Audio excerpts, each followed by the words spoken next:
Mori is a young, disgusting, and useless orphan boy who was adopted by an old man. This old man raised him in the mountains while teaching his unique and special martial art called renewal taekwondo. But one day, his grandfather told Mori it was time to join a school in the city, study hard, and make some friends. Mori felt very sad and was left in tears. But in reality, he knew the old man just wanted to buy milk and never come back. We then see three men relaxing on a beach, getting massages from girls, something you won't ever have. One of them called a government worker named Park, inquiring about the bill they had sent to the National Assembly. The man offered him money, but the men were beyond that. They discussed their plan to harm the reputation of the country's prime minister. As they chatted, something approached the island. Suddenly, a strong wind blew, and the clouds quickly covered the sunny sky. The three men were uncertain about what to do when something fell from the sky and crushed them. Meanwhile, in an office, a man made a crushing motion with his hand. He then informed his secretary that they were running out of time and needed to start. He has a red cross tattooed on his hand. Later, helicopters arrived at the island to investigate the incident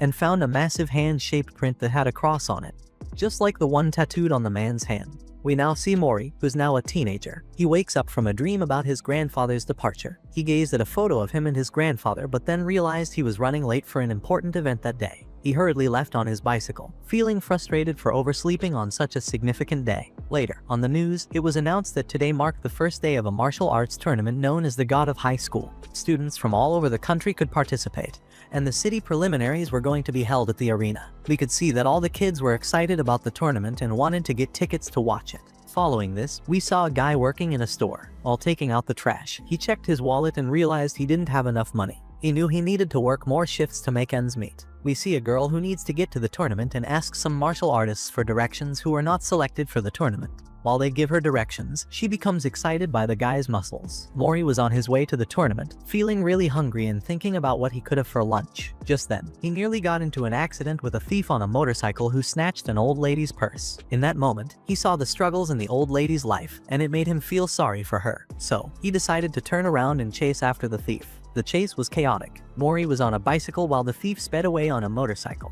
But Mori had some tricks up his sleeves. He expertly changed lanes, almost flying on his bicycle. During the pursuit, he accidentally ran into a girl who was still admiring the artist's muscles. He quickly apologized and resumed chasing the thief. However, when the girl realized her glasses were broken, she got angry and hurled her sword at Mori. She warned him that he wouldn't get away. Mori explained that he was chasing the thief who had stolen the old lady's purse. Hearing this, the girl was moved and decided to help him. They both rode on the bicycle together, determined to catch the thief. The thief did his best to escape, but Mori and the girl pursued him relentlessly. However, when the girl leaped to attack the thief with her sword, she accidentally hit a street sign. At that moment, a passing boy who worked at the store intervened. He stopped the thief with a single powerful punch, leaving both Mori and the girl impressed. In the next scene, the martial arts tournament was about to begin, and we learned that the three of them were in the same dressing room, getting ready to participate. The girl, Yumira, asked Mori to pay for her broken glasses, but Mori insisted it was the thief's fault. He did thank them for saving his life, though. Mori introduced himself as Jin Mori,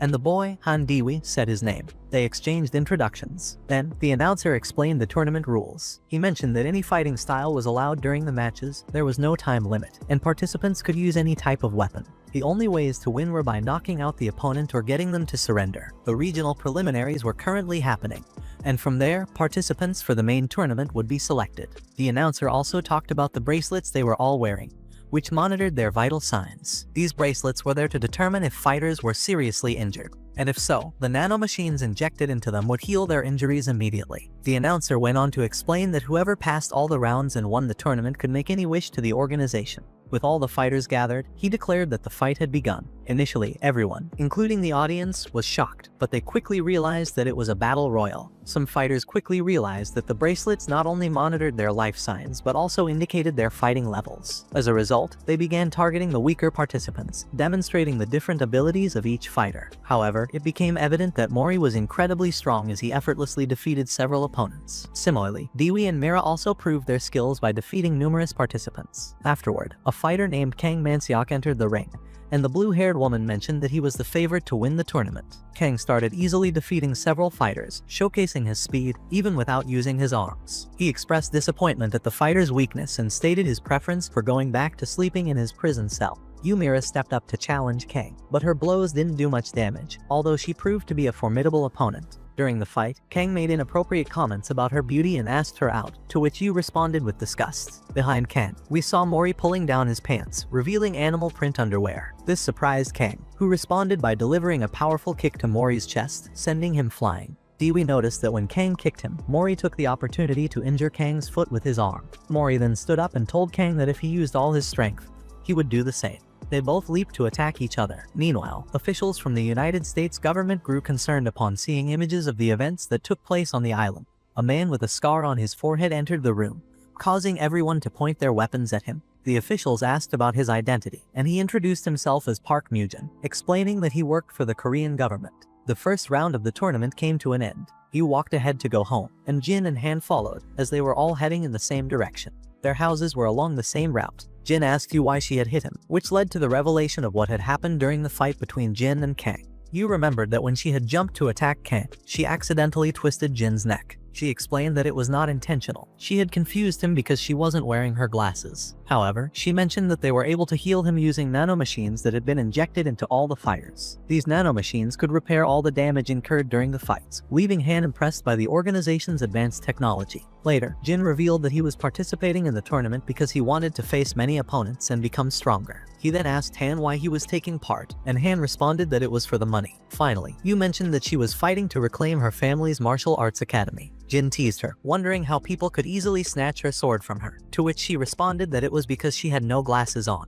Jin took out her sword without her noticing, and she asked for it back. However, as she reached for the sword, it slipped from her grasp and fell into the river. Jin apologized and said he would retrieve it, but she slapped him and asked him to disappear from her sight. It was nighttime, and Mira was searching in the water for her sword. She heard her father's voice, reminding her never to let their moonlight sword style fade away. She had a childhood memory of her father giving her the sword and telling her to find a strong successor for the academy. As she grew up, while other girls enjoyed typical girly activities, she only had time for training and fulfilling her father's wishes. Back in the present, her phone's flashlight suddenly went out, leaving her in darkness. Jin Mori appeared with a flashlight to help her search for the sword. As they continued their search, she apologized for slapping him. When he had taken the sword, she had felt very sad since it was the only memento of her father. Suddenly, Han appeared with bright lights to assist them in finding the sword. The next day, a new round of fights was about to begin, and whoever won would be able to participate in the National God of High School tournament. They introduced a fighter named Gogamdo,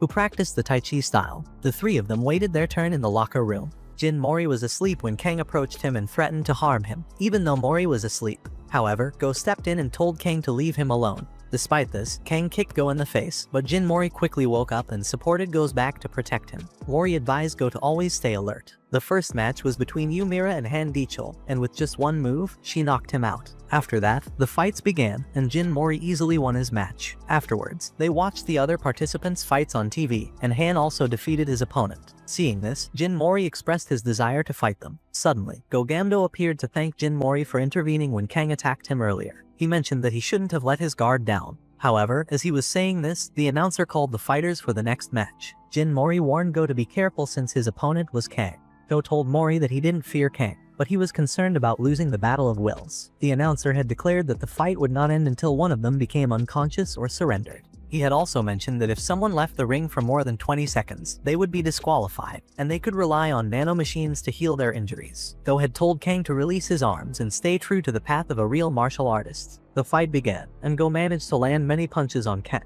impressing Jin Mori and Yu with his technique. Then, he skillfully threw Kang into the audience, leaving everyone astonished. However, Kang returned to the ring slowly and seemed undamaged by Go's punches. Kang then freed one of his arms and began repeatedly striking Go. However, it became clear that Kang's fighting style allowed for anything, including eye gouges and low blows, as it was created for survival in war. At this point, Go believed that his Tai Chi style was about finding peace and not getting angry. He managed to land a powerful blow called the Yin-Yang Balance Strike on Kang, but Kang effectively blocked it. Kang then demanded that Go surrender by making him apologize, and he started slapping him to humiliate him. However, Go refused to give in. Kang continued to step on his face and then tried to tear Go's arms from his body. But just as he was doing so, Jin Mori intervened and began hitting Kang because he despised his dirty fighting style. The tournament organizers surrounded Jin Mori and informed him that he couldn't interfere in the fight that way. Kang got back on his feet and claimed that he was no longer the same. A black aura emanated from Kang, and he removed his heavy pants. We caught a glimpse of his past when he was weak and had asked his mentor to teach him techniques, but she had called him a failure. Returning to the present, Kang attacked Jin Mori with a powerful move. The organizers moved to intervene, but Jin Mori jumped and kicked Kang several times. He kicked Kang so many times that Kang fell unconscious. Suddenly, Park Mujin, the man with the scar on his forehead, appeared and used his power to throw Jin Mori to the ground. Over the microphone, he announced that he was the head of tournament administration, and a severe punishment would be imposed on Jin Mori. However, as they were taking him away, he heard the crowd praising and shouting his name. Following that, we observe a group of people dressed in religious robes within a cult-like setting. They are listening to the tournament's events on the radio, and one of them mentions that they will fulfill God's will, believing that by doing so, they will have their wishes granted. Back at the arena, the organizers have gathered, and the woman with blue hair mentions that Gogamdo is severely injured, which means he is eliminated from the tournament. Then, we see Kang, who is quite scared of what Jin Mori did to him. The woman comments that she doesn't believe Kang will fight again. Next, we see Jin Mori working out in his room, while the organizers are debating whether they should disqualify him. The man with the scar on his forehead looks at Jin Mori's record and is surprised to see that Jin Mori's grandfather is Jin Taejin. After that, the fights began. You faced off against a woman named Ma Mission, who happened to be the United States wrestling champion. Ma suggested that you should choose a different weapon since her wooden sword wouldn't stand a chance. She started the fight strong, attacking you with her aggressive moves. Ma explained that she had come all the way from America to win the tournament, as the winner could have any wish granted. You attempted to fight back with her sword, but Ma's strength seemed as tough as iron, making her attacks ineffective. Yu's sword ended up falling far away, and Ma taunted her, claiming that she had no chance of winning. This infuriated Yu, and she unleashed a power called the Moonlight Sword Style, which created a large wound on Ma's chest. Even without her sword, Ma fell to the ground, and Yu was declared the winner. Meanwhile, Jin Mori was in the room celebrating Yu's victory. However, Mujin entered and informed Jin Mori that they had decided on his punishment.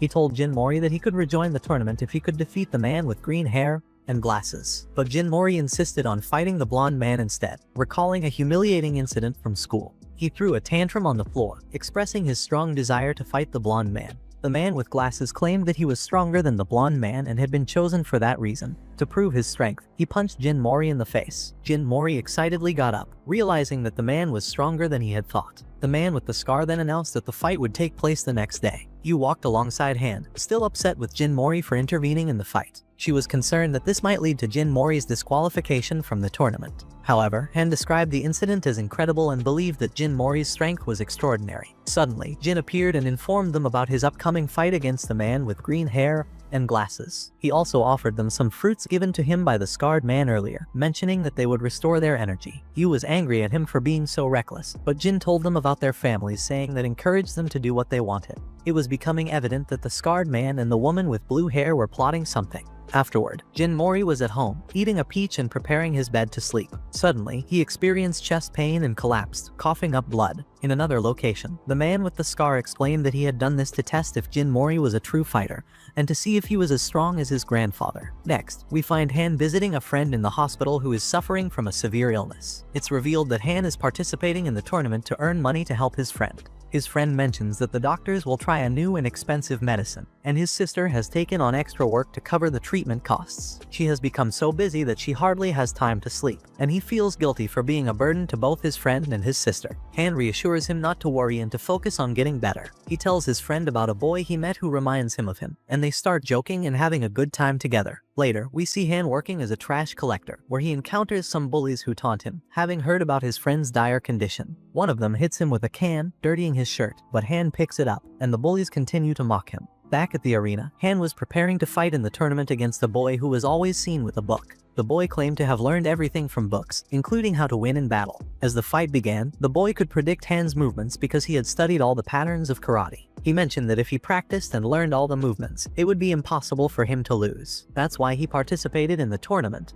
To prove his theory correct, the boy attacked Han with a metal bat, but Han managed to dodge the blows. The boy tried to attack again but slipped and fell. Surprisingly, Han didn't take advantage of the situation. Instead, he offered the boy a hand to help him up. The boy was surprised that Han didn't exploit the moment and asked why. Han explained that it would be cowardly to attack a downed opponent. The boy got up and used a power called 12 Spears, which involved delivering 12 simultaneous strikes, severely injuring Han. The boy told him that these blows had pierced his bones and reached his organs, making it pointless for Han to get up and continue fighting. However, Han recalled his friend's struggle in the hospital, who had expressed a strong desire to survive his illness. We returned to the present, and because of this, Han knew he couldn't afford to lose. So, despite his injuries, he got up and continued to fight. The boy launched an attack with 72 spears, but Han countered the boy's onslaught with a move called Black Tortoise. He followed it up with an attack called Vermilion Bird, creating a whirlwind that blinded the boy. Finally, he unleashed White Tiger, the third attack, landing multiple blows on the boy,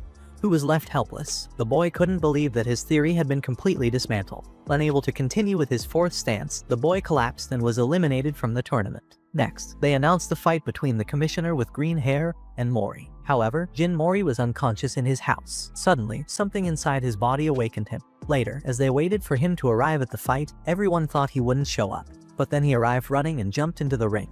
Although he seemed a bit tired and didn't know why his body was burning so intensely. Upon seeing him, the green-haired commissioner taunted him, suggesting that he might have been scared to face him. The announcer explained the rules, stating that since it was an uneven match, if Jin Mori knocked his opponent down once, he would win. The fight began, and in the blink of an eye, Jin Mori swiftly took the commissioner's glasses off and knocked him down with minimal effort before the guy could react. The announcer was surprised and shouted that the match was over, leaving the audience upset because it had ended so quickly. Suddenly, the guy became enraged and rushed to attack Jin Mori, but Jin Mori evaded the attack and delivered a kick that sent him flying. The audience fell silent because it was clear that Jin Mori possessed incredible strength. Afterwards, a giant monster or god emerged from the guy's body and began to attack Jin Mori, who had to run around the ring to avoid the monstrous attacks. The power of this monster was far beyond anything anyone had seen before. The monster tried to impale Jin Mori with a sword, but something stopped it, and then the monster disappeared. The other commissioners arrived to restrain the green-haired guy,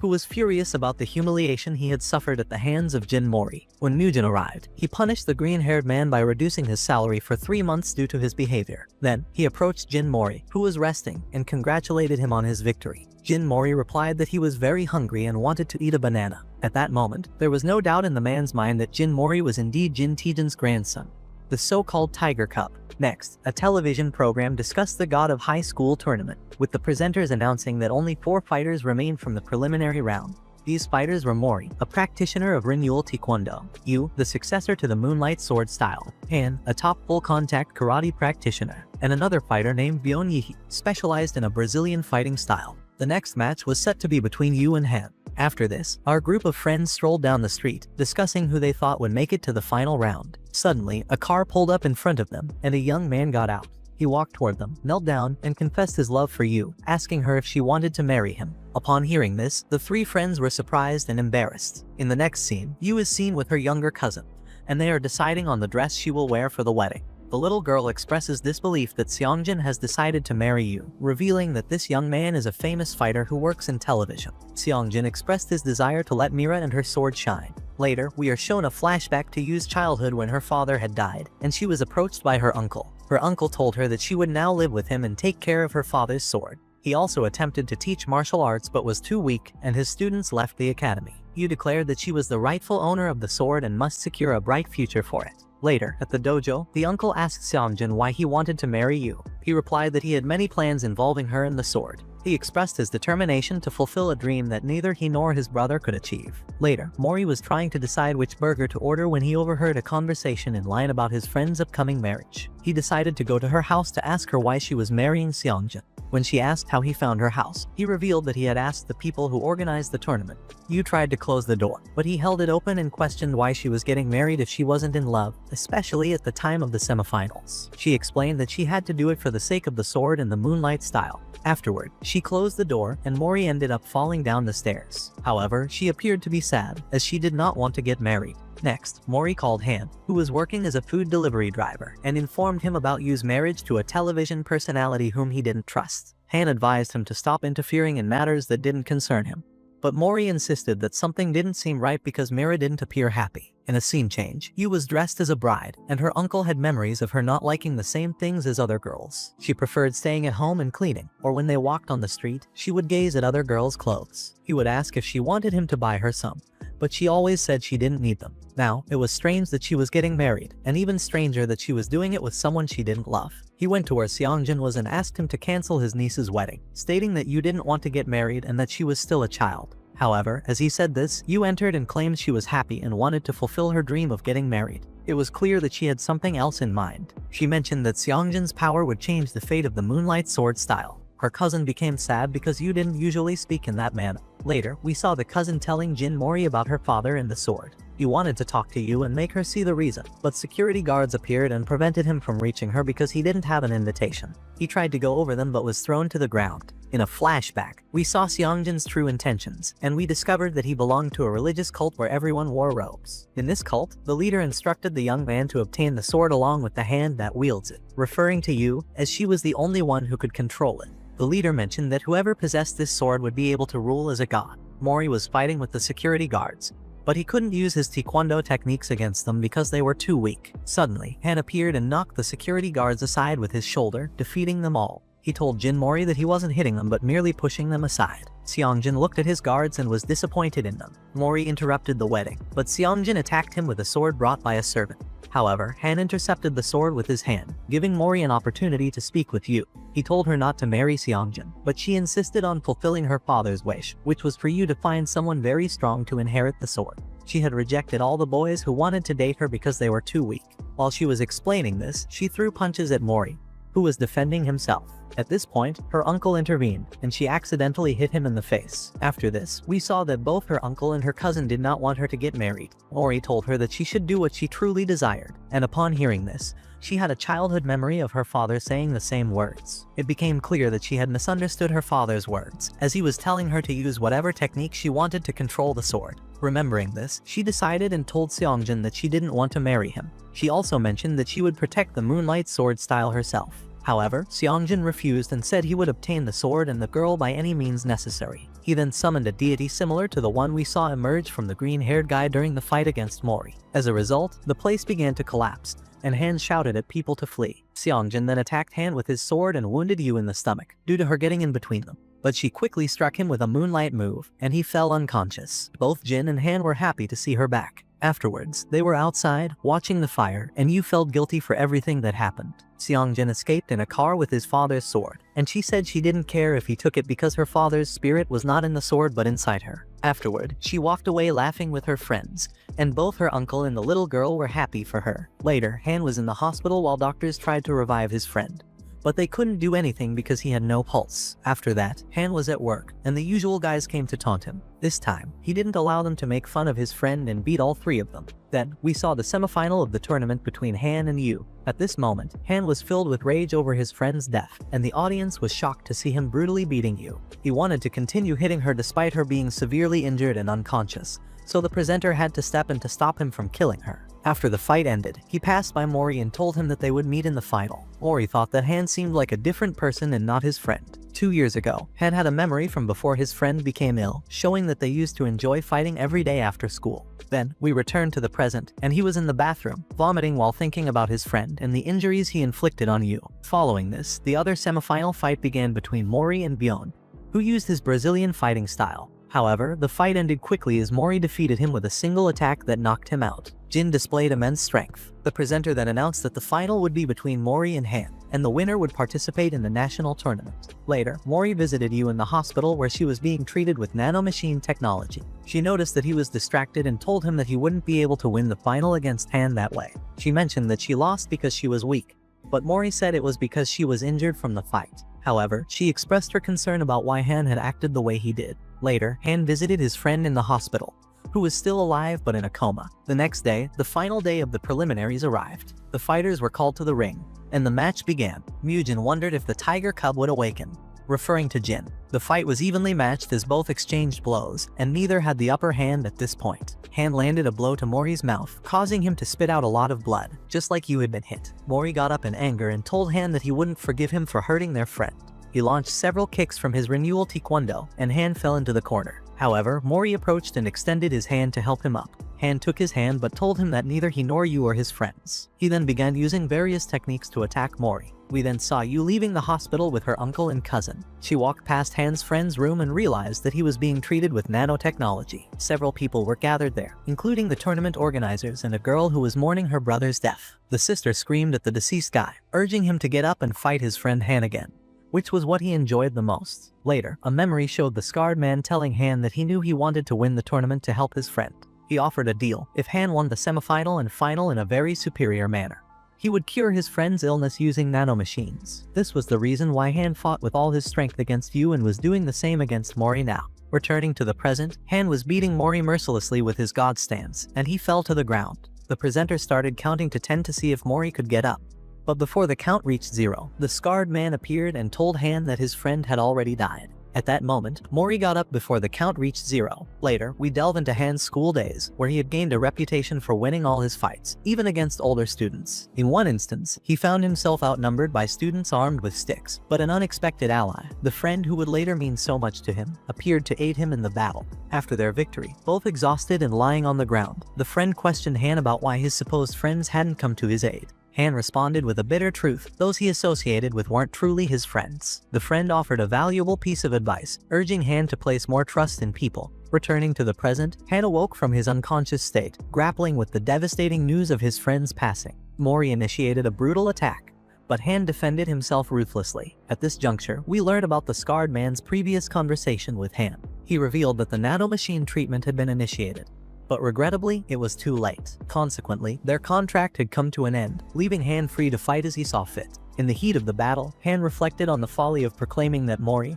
and the others weren't his friends. He also recalled the words of his departed friend, the advice to trust people more echoing in his mind. Despite Mori's relentless assault, Han chose not to resist. In the midst of the intense battle, Yu implored Han to fight as he had when he faced her and handed him a letter left behind by his late friend.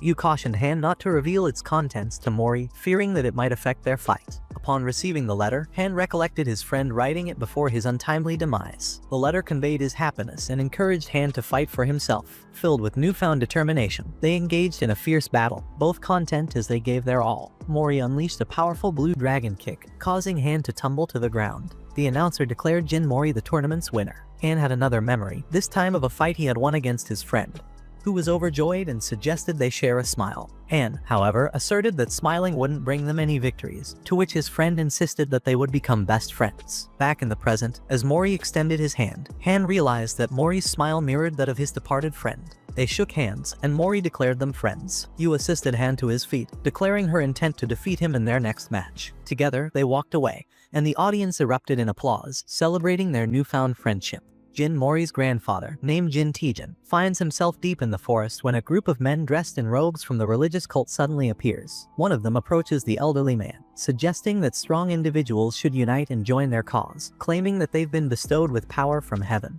However, the old man vehemently refuses, asserting his right to live life on his own terms, a sentiment he often shares with his grandson. In response to this refusal, the man's expression changes, hinting that he might have used some form of power or manipulation on the elderly man. Mori lies on his bed, pondering the whereabouts of his long-lost grandfather, whom he hasn't seen since his childhood. Meanwhile, on television, the presenters make an announcement about the upcoming national tournament, which will be held in teams starting in 2 weeks. To participate in this tournament, the top 3 fighters from each regional preliminary must form teams. In order to determine the 3rd and 4th place fighters, Yu competes against the fighter skilled in Brazilian style and easily secures the 3rd place position. Mori enthusiastically cheers for her from the audience, but both Yu and Han feel somewhat embarrassed. The tournament administrators review detailed analyses of the teams, and a sudden rule change is enacted. This change is motivated by the realization that anyone on the teams could be the key, as they all possess key-like qualities. They understand that the key is awakened when the individual's strongest emotion triggers their latent power. Additionally, the administration expresses concern about the cult's increasing audacity after the preliminaries, as they are pursuing the same objectives. Mori expresses his happiness that Yu has won,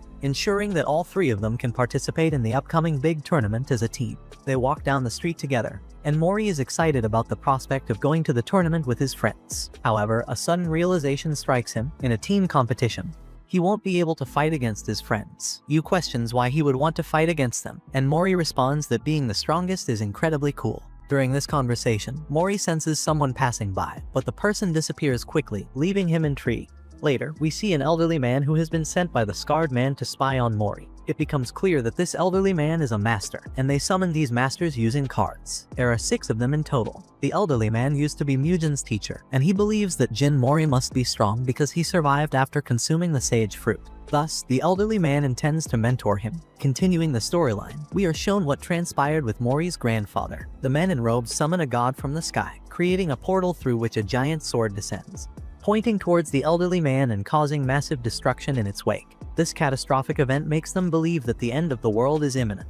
Yu is deeply contemplating her role in the team, feeling like she's merely an extra. Later, she encounters the fight presenter while he is with his family at a store. She notices that he is blind and congratulates her on her victory in the fight. He then tells her that the real tournament is about to begin and that she needs to tap into the full power of the Moonlight Sword style. He emphasizes that she must invest her emotions into the sword, otherwise, her strength will be in vain. Surprisingly, he reveals that he lost his sight due to the Moonlight Sword. As the presenter heads back to his car, he detects a foul odor, which turns out to be emanating from a member of Nox. Afterward, Han has a conversation with Mujin, who questions whether Han still wishes to participate in the tournament after his friend's death, implying that he doesn't have to continue fighting. Han responds by stating his commitment to repaying a significant debt, and his determination to win the tournament, as it's what his late friend would have wanted. He also expresses his curiosity about the hidden power behind the tournament, alluding to the god that emerged from the green-haired man during Mori's fight. This revelation captures the scarred man's attention as he gazes at images of gods on the wall. Mori is dedicated to his training in an effort to gain more muscle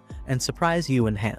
However, his training regimen includes activities that are not very effective, such as chasing after a cat. In another instance, he assists some children in retrieving a balloon stuck in a tree. Unfortunately, the branch breaks, causing him to fall and twist his ankle. Unbeknownst to Mori, the elderly man seen earlier appears behind him and inserts a needle into his ankle, miraculously relieving his pain. Following this, the scarred man explains the concept of gods and how individuals can extract power from them, effectively using it in combat, as if they were gods themselves. This transcends human understanding, and those who harness this power are known as Charyuk. Later, Yu and Han pay a visit to Mori's house. When Mori questions how they found his home, Yu playfully responds with the same answer he provided when he visited her house. Upon entering Mori's residence, they are met with a disheveled and untidy environment. Mori explains that he used to live with his grandfather in the mountains but relocated to the current place to attend school. The three friends exchange the knowledge they have acquired over time, discussing topics like Charyuk and Mori's healing abilities, as he successfully relieves Yu's sore shoulder. They recognize the need to stay vigilant, as many of the fighters in the tournament are now wielding the power of gods. The highly anticipated national tournament, featuring the country's best teams, is on the verge of commencing.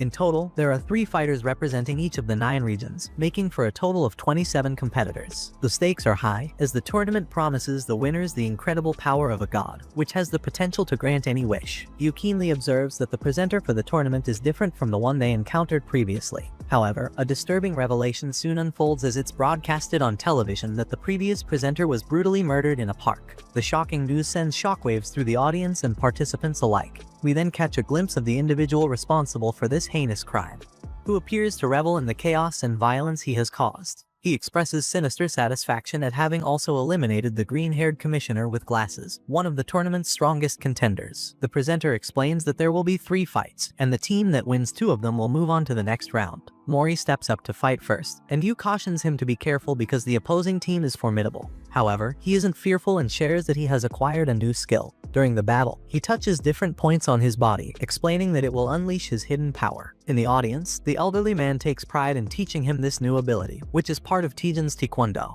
Unfortunately, Mori couldn't move because he touched the wrong spots on his body, allowing his opponent to capitalize on the situation, delivering powerful kicks and securing victory in the first match. In the second match, Han faces the largest member of the opposing team. The presenter points out that this fighter is the oldest in the tournament, at 38 years old, surprising the audience as he doesn't resemble a high school student. In another scene, the person responsible for killing the presenter and the green-haired commissioner gloats about how easy it was to take their lives. However, it's revealed that the green-haired man, named Q, miraculously survived despite having a sword through his lung. He summons a god, which swiftly severs the assassin's arm. Back at the tournament, Han is locked in a fierce battle against his older opponent.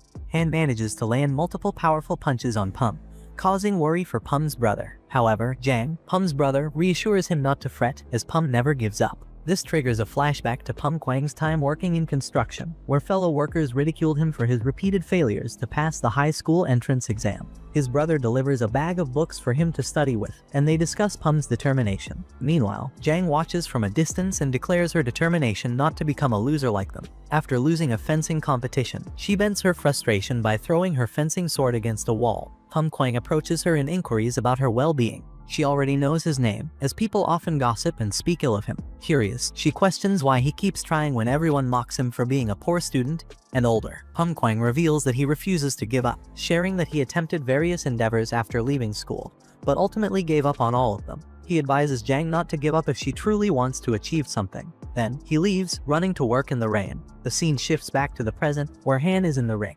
But his opponent delivers a powerful blow that sends him to a corner. Kwang expresses his strong desire to win the tournament because his dream is to help people who aspire to study but are struggling. He summons the Thor's hammer with Charyok and attacks Han, who manages to stop the attack and destroy the hammer using the power of the blue dragon. Kwang falls to the ground, and Han is declared the winner. In another scene, the battle between Q and the assassin who attempted to kill him intensifies. Q swiftly severs the assassin's other arm, but the killer boasts that he can regenerate indefinitely. Unfazed, Q launches several cards that pierce the assassin's body, immobilizing him. As Q prepares to deliver a fatal blow, a boy and a girl arrive on the scene, both of whom are priests from the cult. The boy introduces himself as Ixlai, and the girl is Satyr. They wield strange powers and attack Q. However, the white-haired organizer, aware that Q had removed his limiter, arrives to assist him. She had sensed something amiss and came to investigate. Back at the tournament, the final match between Yu and Jang is about to commence, and the victor will determine which team advances to the next round. Initially, both girls wield sticks in their fight,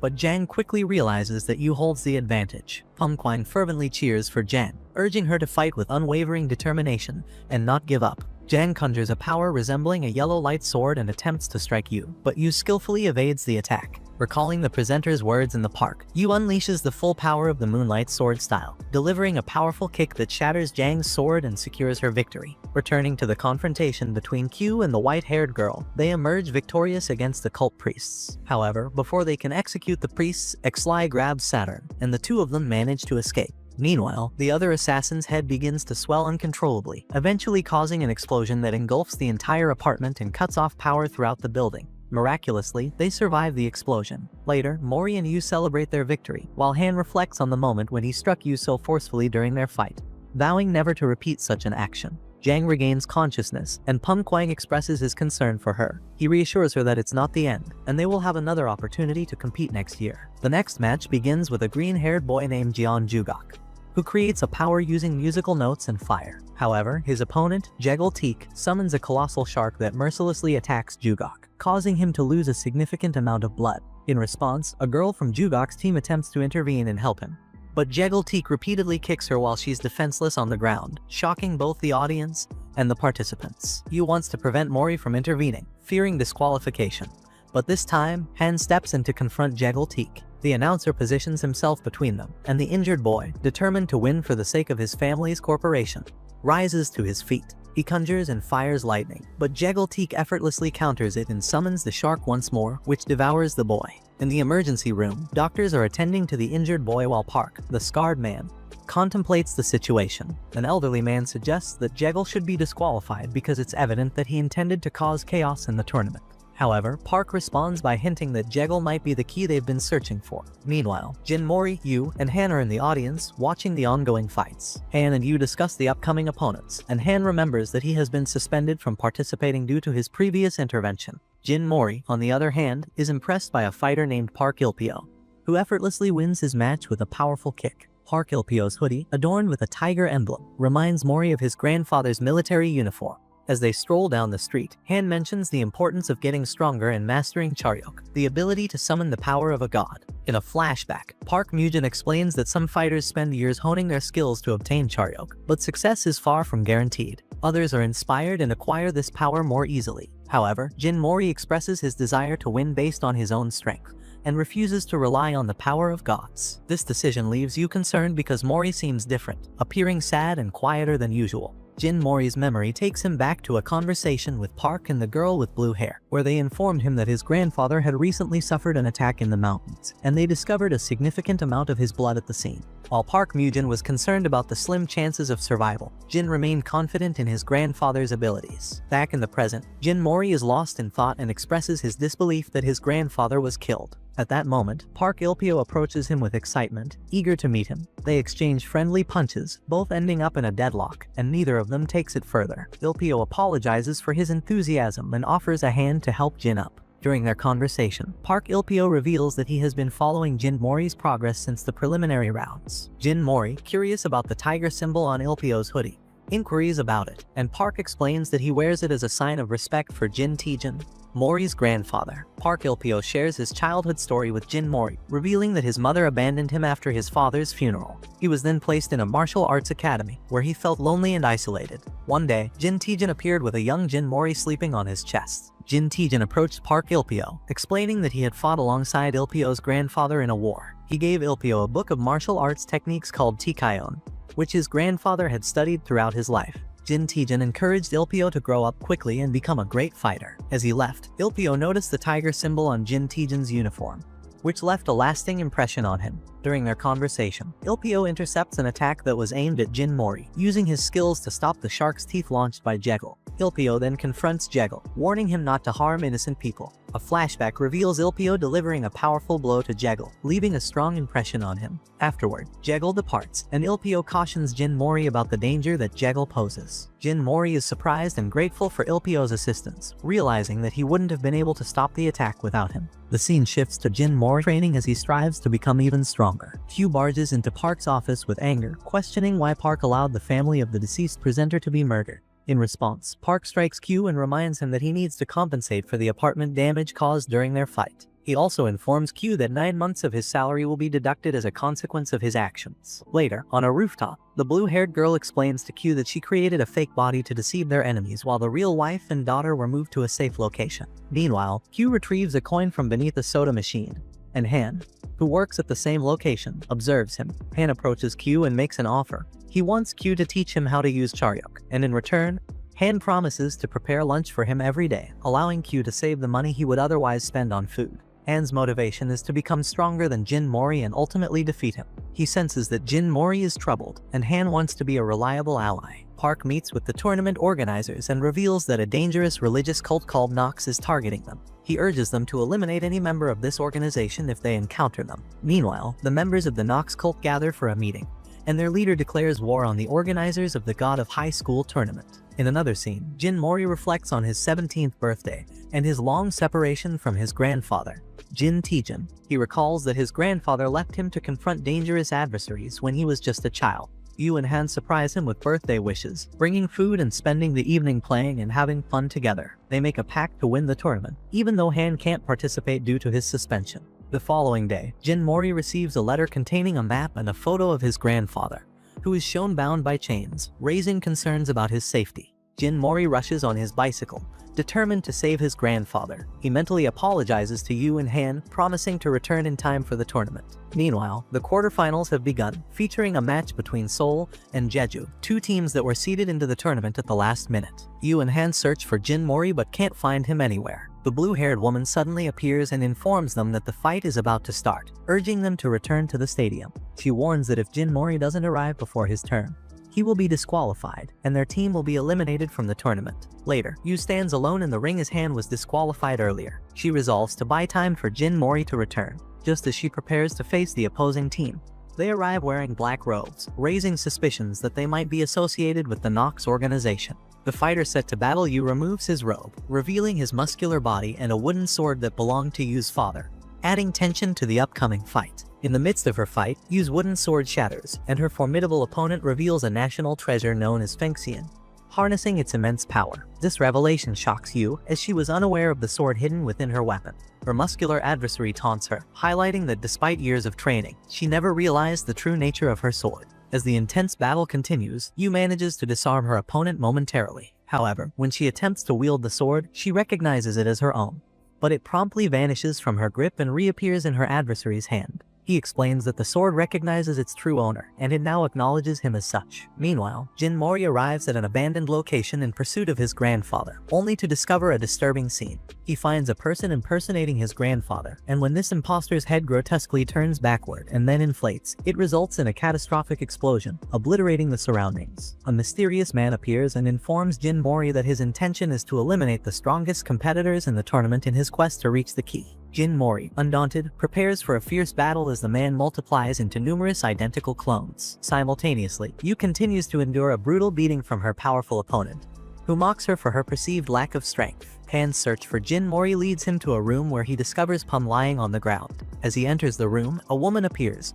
prompting Han to engage in combat briefly. However, he decides that he doesn't have the time to waste on this confrontation. In the midst of this encounter, Jekyll enters the room and is seen admonishing the woman for her actions. Then, we return to Jin Mori's fight, and he struggles to defeat the clones because of their overwhelming numbers. They all launch themselves at him, breaking through the floor. As they fall, Jin Mori realizes that the lifeless bodies of the Jeju team members that Yu is fighting are present. The man explains that they killed the Jeju team members and assumed their identities to secure victory against Jin Mori's team.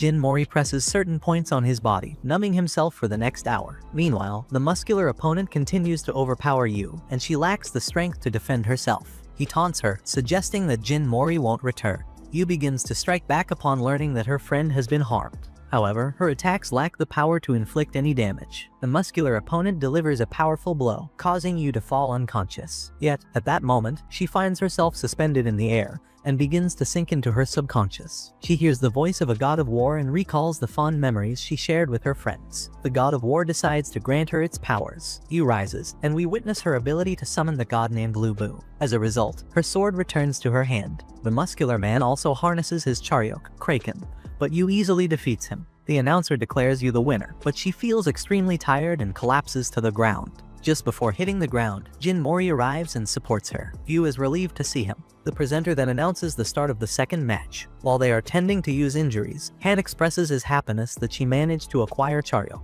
However, they can't help but notice that Jin Mori is unusually angry, unlike anything they've seen from him before. The fight commences, and Jin Mori's opponent inquiries about how he managed to escape from the clones. Jin Mori remains silent and launches a powerful attack using blue dragons. This power isn't derived from a god but was created by Jin Mori himself. As we witness Jin Mori striking his opponent, it simultaneously reveals how he defeated the clone man earlier. In a later scene, we delve into Ilpio's memories, where Jekyll inflicts a severe injury on his best friend, Seungjun, by breaking his leg. At the hospital, they inform Ilpio that while Seungjun will eventually be able to walk again, she will never be able to practice martial arts. Ilpio seeks out Jekyll and subjects him to a thorough beating on the ground, demanding that he apologize to his injured friend. However, the police arrive and apprehend Ilpio. Following this incident, as he exits the police station, a man outside hands him a letter. It's revealed that this letter is an invitation to participate in the God of High School tournament. After considering the offer, he and the other girl decide to join the tournament with the hope that the prize money can help their friend. Park explains to Jin Mori, Han, and Yu what transpired with the imposter Jeju team. He reveals that these individuals posed as others in an attempt to eliminate them from the tournament, but their efforts failed. The group will still compete in the semifinals. Han inquires about the motive behind the attack and who might be behind it. The scarred man discloses that it was orchestrated by the Nox organization. Meanwhile, we revisit the man with the clones who had been defeated by Jin Mori and is now severely injured. Jekyll arrives and asserts that he isn't a member of the organization but cooperates with them to gather information. As he departs, he summons the giant shark, killing the injured man, and declares his intention to claim the key. The tournament presses on, and Jin Mori's team squares off against Ilpio's team. Yu and Han continue to observe Jin Mori's unusual behavior, noting that he is quieter than usual. Subsequently, the fight between Han and the girl named Sunga commences. Sunga launches a fierce assault on Han, but he recalls the information Park shared with them earlier. Park had explained that Nox's objective is to prevent others from harnessing Charyok's power, and those who master it must join their organization. This is why they abducted Jin Mori's grandfather, who possesses immense power. The group expresses their determination to confront Nox, but Park reminds them that they are still too weak. However, he promises to provide them with information about Nox if they emerge victorious in the tournament. In the midst of the fight, Han lands a powerful strike on the girl, sending her tumbling to a corner of the ring. Ilpio advises her not to continue as the odds are stacked against her. However, she resolutely refuses to yield, emphasizing that she refuses to fear the same fate that befell Seungjun. She's determined to honor her friend's memory by fighting until her last breath. With this determination, she launches another attack at Han, but his strength proves insurmountable, and he emerges victorious. Han approaches Jin Mori, who has been exhibiting a different demeanor, and reassures him that they, as a team, will win the tournament together. Following this, Yu embraces them, stressing the importance of their unity and support for one another. Jin Mori, moved by his friend's words, realizes he had been acting wrongly and reverts to his playful and jovial self. Meanwhile, Ilpio watches their interaction with a sense of sadness as they tend to his defeated friend. Seungjun arrives and acknowledges that Sunga had mentioned their participation in the tournament. She expresses gratitude to Ilpio for his concern regarding her leg. However, she encourages him to fight not for her but for his own desires, particularly his wish to confront Jin Mori. Fueled by her words, Ilpio prepares to return to the ring, claiming that he now feels ready to do so. In a different scene, we witness the leader of Nox, Sang, unleashing his deadly powers, disintegrating several individuals. His actions are interrupted by Park, who has seemingly reappeared after a long absence. Sang acknowledges that it has been a while since Park made an appearance and then proceeds to reveal his knowledge about Park's intent to organize the tournament in search of the dormant key. Following this revelation, Sang performs a potent spell that manifests a symbol in the sky, emitting a piercing light that shoots into the heavens, creating a portal. Through this portal descends a colossal sword, the very same one that once appeared to Jin Mori's grandfather. Subsequently, we return to the ongoing tournament, where the highly anticipated battle between Jin Mori and Ilpio is set to commence. As the fight begins, Ilpio candidly informs Jin Mori that his current taekwondo skills won't be sufficient to defeat him. Ilpio proceeds to outline 3 crucial mistakes he believes Jin Mori is making: an inability to handle close combat, announcing his attacks aloud, and techniques that place excessive strain on his own body. Ilpio begins landing blows on Jin Mori, who seems helpless. Ilpio takes the opportunity to taunt Jin Mori, suggesting that his grandfather would be immensely disappointed in his current state of weakness. At this pivotal moment, Jin Mori contemplates how to turn the tide of the battle, and abruptly employs Yu's Moonlight Sword-style technique, surprising both Yu and Ilpio. This technique proves effective as it damages Ilpio. Jin Mori follows up with Han's Black Tortoise technique, demonstrating that he's actively addressing the weaknesses Ilpio had identified earlier. Turning our attention back to the portal, a shadowy figure with godlike characteristics emerges and exerts force upon the giant sword. Sang had hoped for this godlike being to pass judgment upon the tournament's organizers. However, Park intervenes by summoning a cross-shaped shield, preventing the sword from wreaking havoc upon the city. Subsequently, a man wearing a hat, accompanied by a group of drummers, conducts a series of invocations, opening yet another portal. From this portal, hands emerge and seize hold of the sword. It becomes evident that their leader has summoned one of the 6 powerful beings. Meanwhile, on the city streets, the organizers find themselves engaged in combat with Nox followers. Ark struggles to maintain the cross-shaped shield, which still forms a protective barrier. At this critical juncture, a creature emerges from the second portal, clamping its jaws onto the sword and causing it to shatter. The organizers erupt in jubilation, celebrating their hard-fought victory. Following these events, we return to the intense battle between Jin Mori and Ilpio, where both fighters are pushing themselves to the limit, unleashing the full extent of their powers. It becomes evident that Ilpio has been providing guidance to Mori throughout the fight, leading to an impressive display of martial prowess. In a moment of reflection, we glimpse a memory from the past when Jin Tijin and Jin Mori visited Ilpio at the Martial Arts Academy. During their visit, the elderly man asked Ilpio if he would be willing to teach his grandson some valuable lessons if they were ever to cross paths. Remarkably, Ilpio fulfills this promise by imparting his knowledge to Jin Mori. As the battle reaches its climax, Ilpio eventually falls to the ground, defeated but content. He takes solace in the fact that he has fulfilled his commitment to Jin Tijin by helping his grandson become incredibly strong.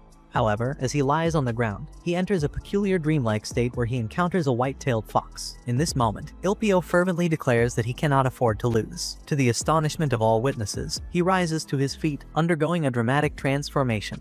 His hair turns white, his eyes glow yellow, and he manifests 9 fiery tails. This astonishing transformation leaves everyone, including Park and Sang, in awe, as the power emanating from Ilpio surpasses anything they have ever witnessed. Upon witnessing this extraordinary development, Sang smiles and proclaims that the key has finally revealed itself. Of course, I can assist with that. Please go ahead and share the chapter you'd like me to edit for clarity and readability, and I'll make the necessary adjustments in past tense and at a 7th grade reading level. Back in the midst of the fight, everyone, including Jin Mori, is astounded by Ilpio's transformation. Jegel's Charyok resonance led him to believe that Ilpio might be the key. Ilpio confidently announces that the real battle is about to commence. Jin Mori attempts to strike Ilpio, but his blows prove ineffective due to an invisible barrier that shields Ilpio. In response, Ilpio launches a series of devastating counterattacks, causing Jin Mori to be thrown to the ground. Uncertain of how to overcome this formidable opponent, Yu and Han watch in amazement, impressed by Jin Mori's unwavering determination.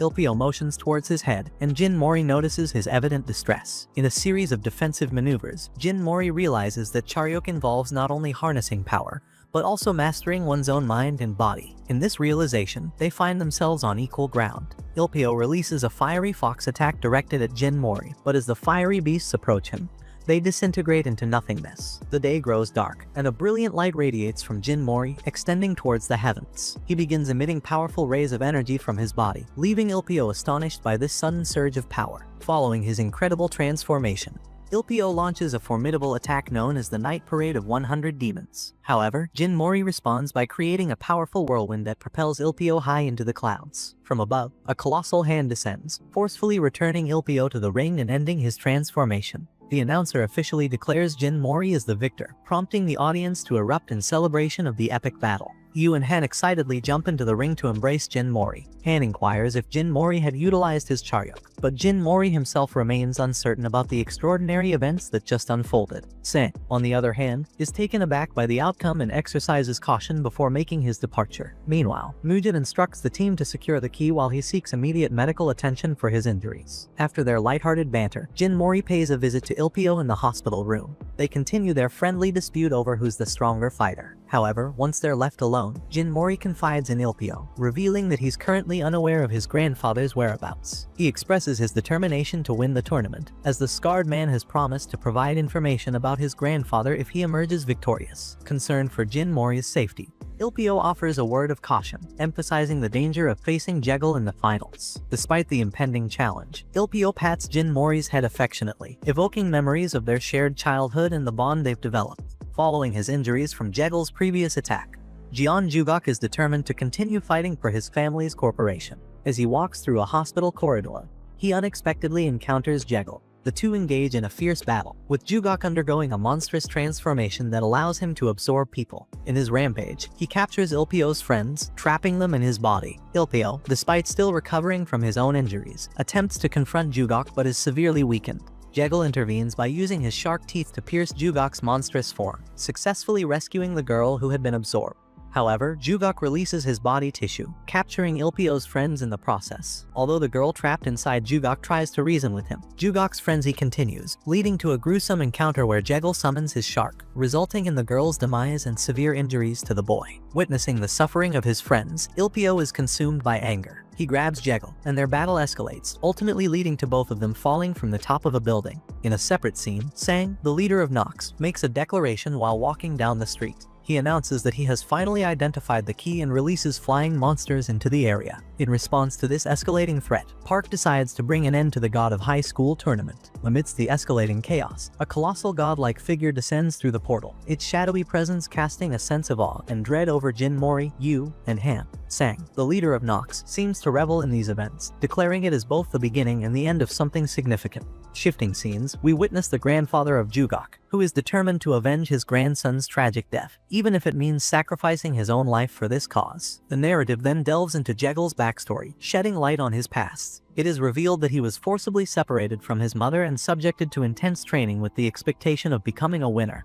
and inheriting the family fortune. Despite taking devastating blows from Ilpio during their battle, Jekyll staunchly refuses to embrace the label of loser that his father had associated with his mother. Back in the present, Jekyll and Ilpio are locked in a ferocious battle, where both of them unleash their Charyuk powers to their fullest extent. Ilpio's anger has consumed him, blinding him to reason, while Jekyll recognizes this transformation, likening Ilpio to an untamed animal. Meanwhile, the tournament organizers find themselves engaged in combat against the flying monsters that have emerged from the portal. Hugh is elated, as he stands to earn a substantial sum of money for each monster he eliminates, which he plans to use to pay off his debt. Hark intervenes, creating a protective shield in the sky to prevent the descending god from wreaking havoc on the city. Sang, the leader of Nox, reveals his sinister goal, to obliterate every fragment of the world itself.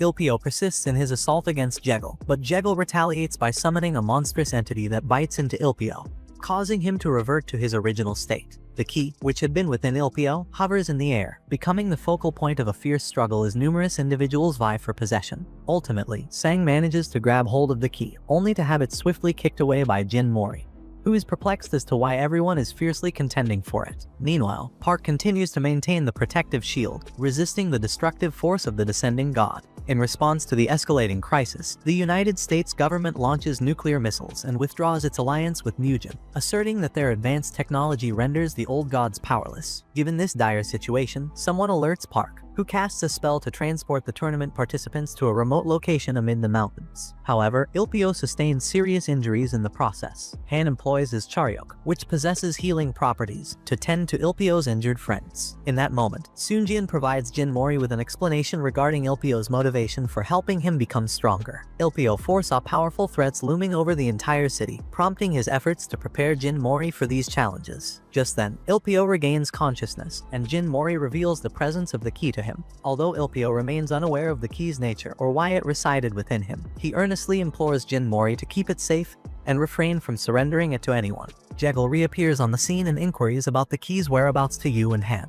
However, they steadfastly refuse to divulge any information, prompting Jekyll to launch an attack against them. In a subsequent scene, Jin Mori embarks on a search for his friends and discovers them in a severely injured state. Han advises him to flee due to Jekyll's overwhelming strength. Jekyll boldly declares himself the victor and proclaims his intent to claim everything, including the key, as his own. After that, the god continued to break the shield, and at that moment, all the people in the city disappeared. The old man, Jian Yisun, had teleported the people to a location outside the city to protect them from harm. He only sought revenge against those who had killed his grandson. Following this, Jian pierced the nuclear missiles and used his divine power as one of the 6 to destroy the god's shield. The flying monsters died in the explosion. During the fight between Mori and Jekyll, they both felt a powerful explosion and returned to Seoul. Jian fell to the ground, while Sang remained unharmed. Upon seeing Jin Mori, Sang asked him about the key. However, Jekyll summoned monsters that surrounded Mori's friends, using a tentacle that emerged from his back. Jekyll bound Jin Mori and took the hidden key from him. With the key in his possession, Jekyll stated that he could finally surpass the gods. He devoured the key and transformed into a baby, rapidly growing and sprouting wings like an angel. Afterward, he reached his final form, which looked very different from his previous appearance. Jekyll mentioned that it was his destiny to absorb everything and return to nothing, and he declared his intent to kill all the weaklings. Park and the other organizers observed that the gods seemed to have been defeated. But Jian died after causing the explosion, and they didn't know where Sang was. Meanwhile, Jin Mori, Yu, and Han contemplated leaving the area when suddenly Jekyll appeared in his new form and began to attack them. His strength was vastly superior, and even Jin Mori was injured by his blows. He grew angry with Jekyll for harming his friends and used the acupuncture technique taught by the old man. This technique involved touching various parts of his body to overcome his physical limits. With renewed strength, they started attacking Jekyll together, but he retaliated with lightning. Giant monsters then appeared, attempting to crush them. Jekyll wanted them to suffer before dying and threw a spear-like power at them. However, Han stepped in and got hit in the back. Despite his injuries, Han asked his friends to escape.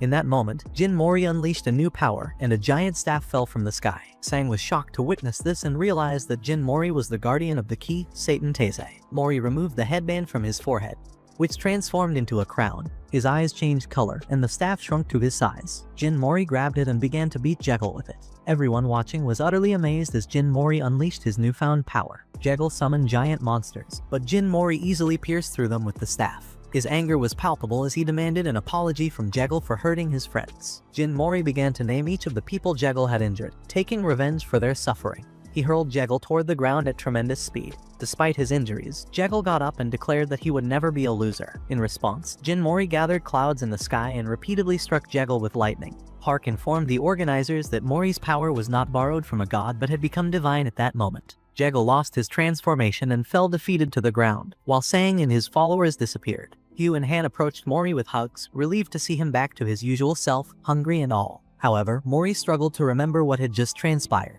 and the crown on his head caused him intense pain. Jekyll managed to rise once more, but his face began to age rapidly. Determined, he transformed into a grotesque, multi-handed monster. Mori attempted to summon his powers again, but they failed him. Just then, Ilpio arrived and reminded him to trust his comrades. The 4 friends embraced each other, ready to face Jekyll together. They reveled in the joy of fighting alongside each other, and Mori unleashed the power of the blue dragons, ultimately obliterating the monster. In his final moments, Jekyll recalled a memory of his mother bidding him farewell. Despite Ilpio's attempt to reach out to him, Jekyll pulled away, bidding him to live a good life. He was then devoured by one of his own monsters, meeting his end. Ilpio managed to catch some fragments of the key from Jekyll's vanishing body. Then, a woman emerged, declaring herself one of the 6 and the progenitor of the human race, claiming to be the strongest and most significant figure in the tournament. She informed them that, as the winners, they had the privilege to make any wish they desired. In a rush, Mori approached the woman, expressing his desire for help to save his grandfather. However, in that moment, he recognized the needs of his friends, some of whom were missing body parts due to the battle's toll. Mori realized he couldn't be selfish and decided to put his own wishes aside. Instead, he made a selfless wish for the injured participants to have their bodies restored to their original, uninjured state. The woman used her power, and miraculously, those who had lost limbs or suffered injuries were completely healed, returning to their condition before the battle. She also informed Mori that his grandfather was indeed alive, though his presence felt extremely weak. Mori shouted for joy upon hearing the news, and his crown disappeared, but he fell into a deep slumber due to exhaustion. The scene shifts, and Mori awakens from a 3-month slumber. He heads to the kitchen, where he finds Yu and Han busy cooking. In a flashback, the wish-granting woman informs Ilpio that the key fragments have been scattered across the world. She entrusts him, as the guardian of the key, with the task of gathering them, as the key possesses the power to challenge and potentially defeat the gods. Mori learns that to regain his lost memories from the battle, he must visit Satan Teise's homeland. Determined to grow stronger, Mori, Yu, and Han decide to embark on a journey to a distant location. They share a heartfelt moment, hugging each other, and Mori expresses his belief that the three of them will become stronger together. He also vows to find his missing grandfather. In the final scene, Jin Taejin remains imprisoned in a dark dungeon, his arm missing. Despite his dire circumstances, he thinks about his grandson, and firmly believes that his grandson is capable of defeating even gods and challenging destiny itself.